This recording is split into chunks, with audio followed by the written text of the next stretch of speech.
Jeg mødte 2 brødre derhen, og ikke havde et stærkt bånd med Allahs hus. Så spurgte de, om jeg var en af de studerende ovenpå i første etage, så sagde jeg ja. Så begyndte vi bare med at snakke, at jeg sagde, at jeg kom blandt andet fra Danmark og så videre. Så det der skete var, at vi fik et stærkt bånd til hinanden gennem tiden. Så var der en periode, hvor de begyndte med at åbne sig op omkring i forhold til hvilke synder de havde begået i deres liv. Og at de fortryder det virkelig meget. Så sagde jeg til dem, det er aldrig for sent, så længe du trækker vejret på den her jordklode. Så længe du er her. Allah har givet dig tid, Allah har givet dig mulighed. Så nærmer vi os Ramadan måneden. Så sagde de, at vi vil gerne ændre vores liv. Vi vil gerne tage en uvending. Og i det så siger jeg, khalas, vi laver vores første iftar sammen i morgen. Så siger det fint, din aftale, vi snakker lige tidligere på dagen. Så har jeg gjort det hele klar, har aviser på gulvet og så videre. Så ventede jeg på dem. Der er lige noget kort tid tilbage til iftar. Jeg ringer. De vender ikke tilbage. De kommer nok. Det kan være de på vej. Det kan være de i trafikken.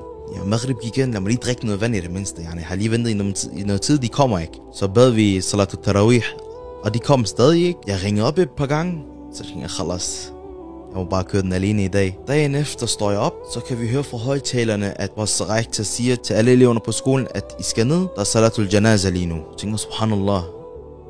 Hvem kan det måtte være? I det, at jeg går ned og ser, at der er 2 kister, så kan jeg mærke, der sker noget i mig. Og i det, at de fortæller, hvem det er, så får jeg fuldstændig gåsehud. De her 2 brødre, som var på vej over til mig for at lave iftar, der var i gang med at tage en uvending, der var i gang med at starte en ny fase med Allah, gik bort og kørte galt på vej til iftar. Subhanallah. Det satte sit præg på mig.